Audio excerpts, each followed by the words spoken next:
Hi.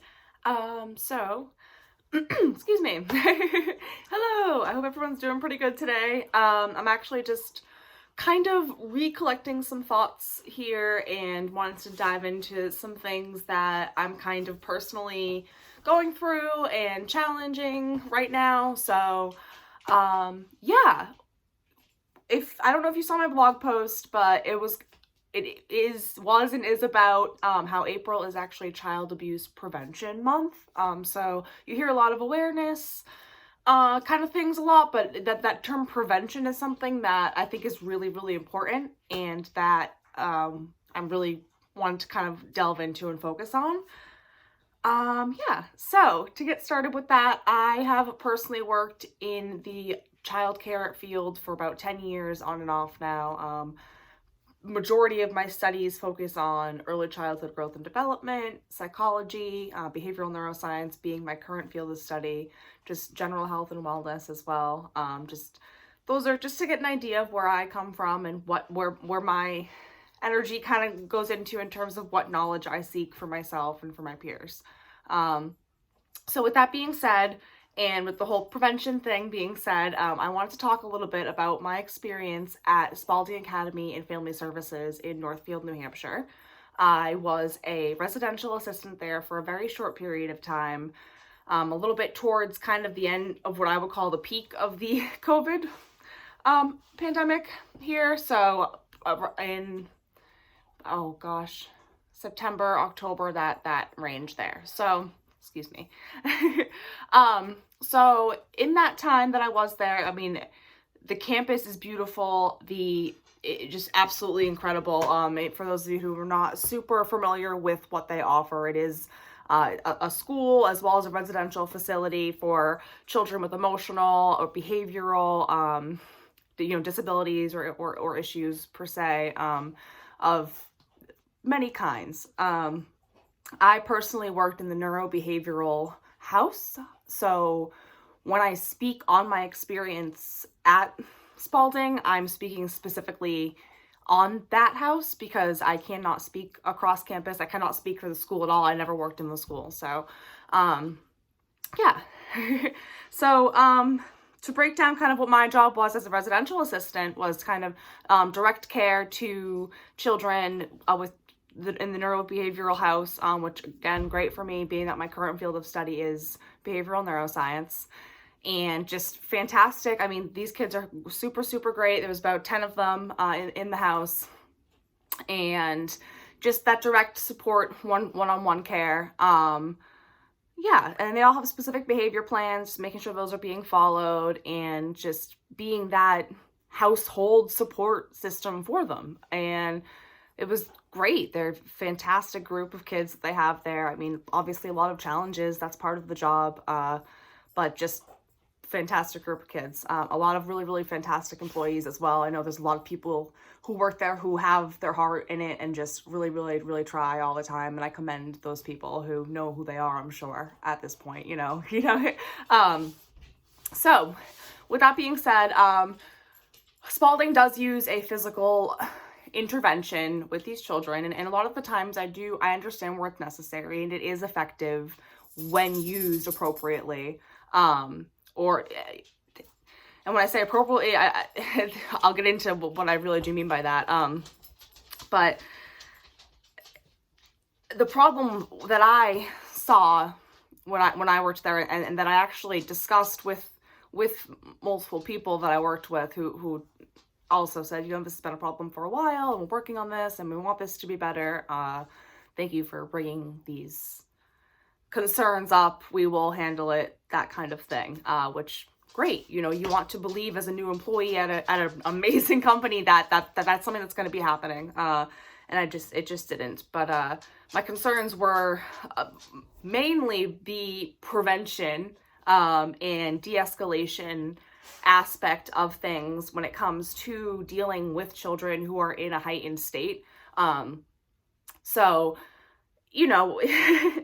and it's hard. I think it's a really challenging subject in itself because it takes a lot of specific type of training to understand how to respond to a child who is no longer in a safe state of mind for themselves. It can be hard and frustrating for us as adults when we might not know where they're at. I mean, they might not even know where they're at. And we can kind of lash out, I think, when we don't have the right training or the right tools to know how to respond to those things. And I'm not saying that the training at Spalding is ineffective. I think that it like I said, it does work when it's used correctly and appropriately. I just think there's a very large margin for human error there, and there are children under the age of 13. Now, the kids that I worked with, excuse me for not having specified prior, were, I believe the youngest in the house was 6 or 7, and up to age 13 in that specific household, which seemed to work pretty well. Again, really great group of kids, excuse me. But I saw a lot of children under the age of 13 being, I mean, just the de-escalation and prevention aspect of things is severely lacking. And I'm going to put it that way, being that I see staff get very frustrated very quickly, and respond with that physical intervention when it's, and I know we're all meant to use our discretion here, but when it's really not necessary. And you can tell with the child. I mean, it's really about being able to know the child, understand their behavior plan, and then use your discretion in those moments based on that, as opposed to yelling or screaming and then getting very coercive with the child when it's, we are specifically, or when I worked there, excuse me, I don't want to say we, but they are specifically trained how against coercion, how to phrase things, so they are given that tool. They're in a yearly training. So I think my frustration too, I just kind of said, when I did work there, I had mentioned to the house manager, and I'd mentioned to the woman who I'd spoken with when I was first hired, who is in charge of the training program, perhaps that something like a refresher for the staff, or just something to kind of remind them or give them an incentive to think about how they're responding to the children, because I think a lot of the times, again, it just happens out of frustration, was a lot of my experience there.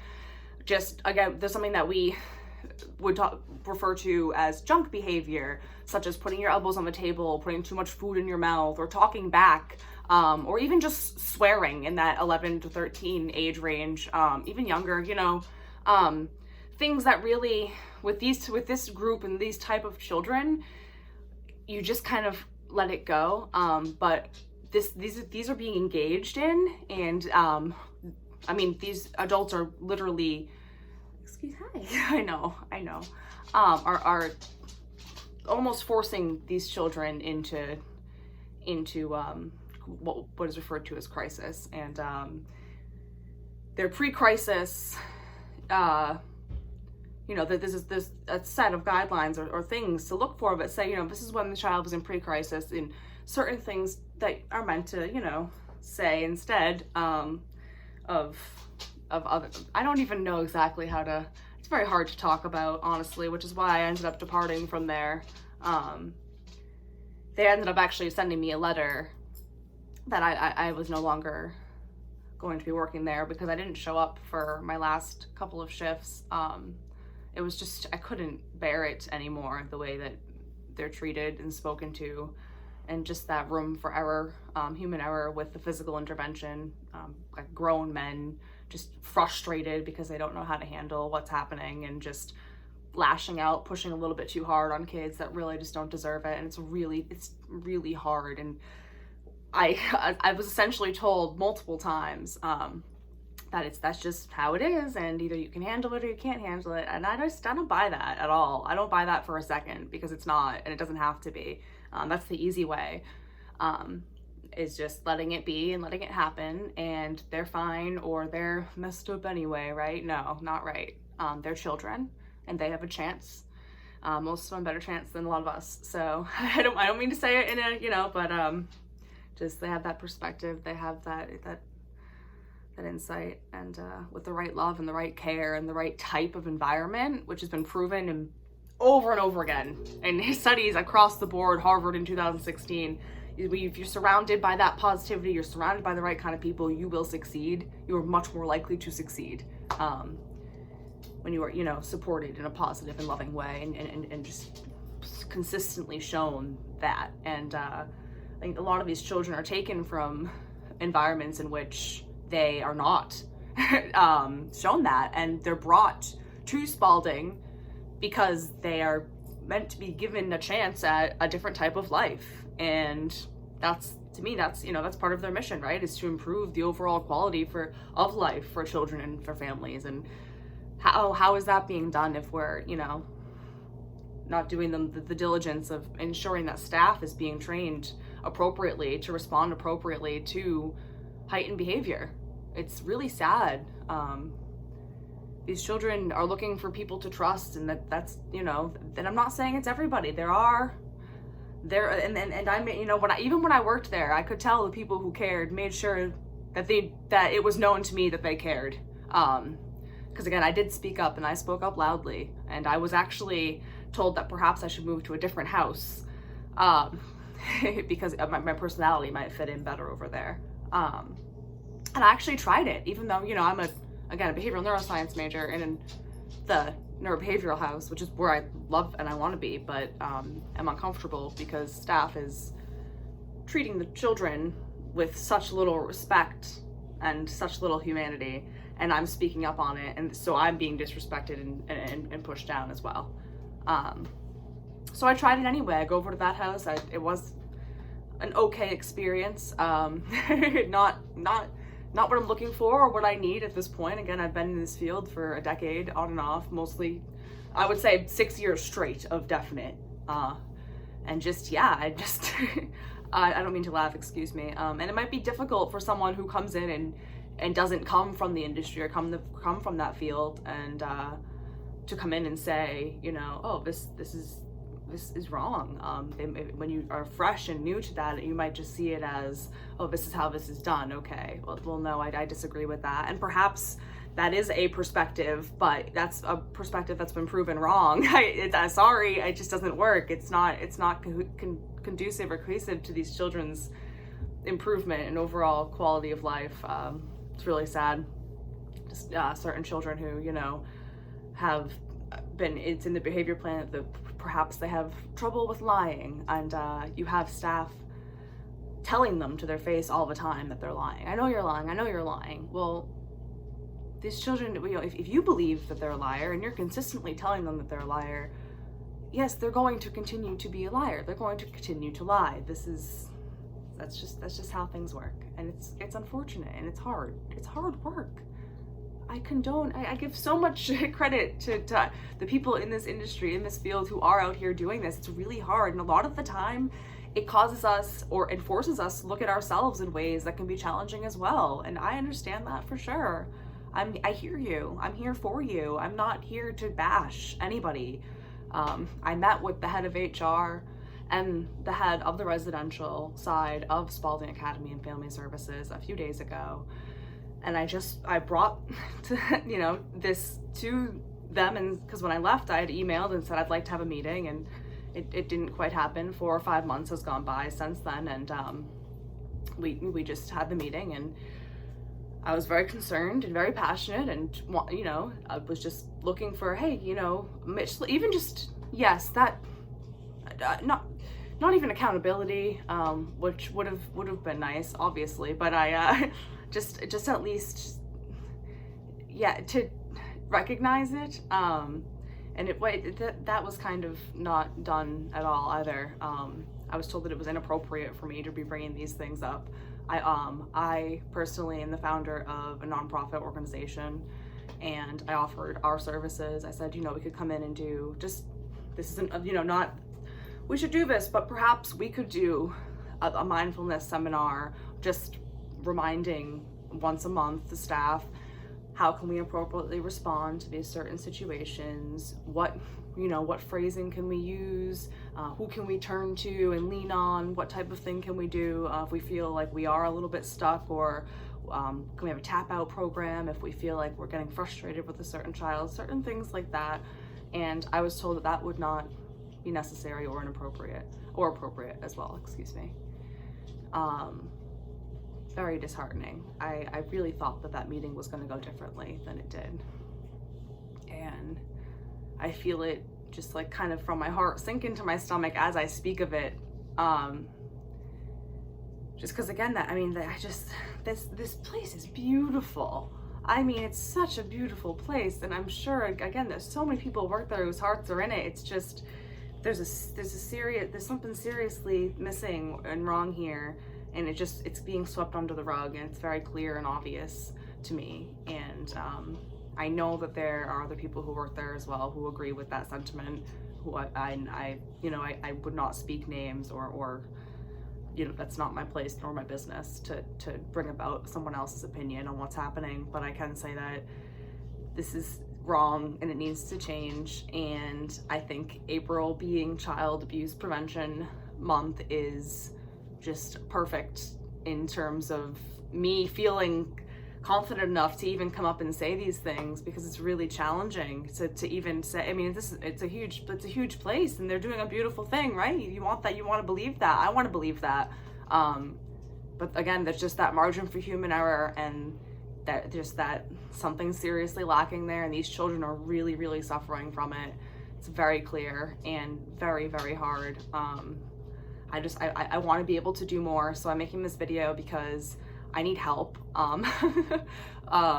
If you don't know, Devoted Essentials NH is a community center, nonprofit. We're going to be offering emergency shelter and whatnot, but I'm not here to talk about that. I'm saying that because it's a community center, and our whole focus is just the whole idea of community together, coming together, bringing ideas, sharing opinions, talking about things like this. That's how we make change. That's how we make logical change. And yeah, I'm just really ready for it. I'm ready for that. I think a lot of people are ready for that. These children really need us to advocate for them. A lot of them either cannot advocate for themselves, whether it be that they're nonverbal or just that they're young, or or if they do advocate for themselves and they are literally pushed down for it. I mean, this physical intervention that they use, the error and just the human frustration that I have witnessed with it. I mean, because some of them have them down on the mat, for, I don't know, a few hours. An 8-year-old child who I understand is in crisis. And now if you don't understand exactly what that means, or you're not familiar with that terminology or what that might look or feel like, it is, again, it's a very challenging behaviors to handle and deal with. It really is. And we've tried so many different things throughout the years. And I'm not saying that physical intervention isn't necessary in certain cases, but it's definitely being overused. Children are being threatened with it, and it's just wrong. I mean, we know that that's just not okay. It's just not. I don't know exactly what the next step is. I honestly have so much on my plate, guys. I'm doing so many things at once, but I don't want to stop. I'm not complaining about that at all. I want to keep it going. I need your help. Like, what's next? Because I like, my heart breaks for those kids, and I feel very unheard. I'm very disheartened. It's not, I think I'll end it there, because I think when I get to a certain emotional point, I don't want to keep sharing with the whole internet in that way, because then it's unfair to all parties to speak from that perspective alone. So thank you for listening. Let me know what your thoughts are, because again, I just that's it.